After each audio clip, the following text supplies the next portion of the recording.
In this guide, I'm going to show you how to get Cash App Green status. This is Miguel from Just Pause, and before we get into this guide, make sure to like the video and subscribe to the channel with all notifications on for more content like this. It really does help out the channel and we'd greatly appreciate it. If you have any questions, just ask them down in the comment section below. I'm going to be doing my best to reply to every single comment down there. Begin by opening Cash App and tapping on Bank in the bottom left tab, and under your cash balance, and directly below the Add Money and Withdraw buttons, you can tap Cash App Green or Earn Status to view your monthly progress. You can earn green status in one of two ways: spend at least $500 in 1 month using your Cash App card or Cash App Pay, or receive at least $300 in qualifying paycheck deposits during the month.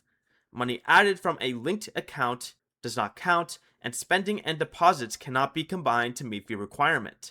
But once you complete either requirement, Cash App automatically activates green status. You must qualify again each month to keep it. Before you leave, remember to like the video and subscribe to the channel with all notifications on for more content like this. It really does help out the channel and we'd greatly appreciate it. And if you did have any questions, just ask them down in the comment section below. I'm going to be doing my best to reply to every single comment down there. Peace.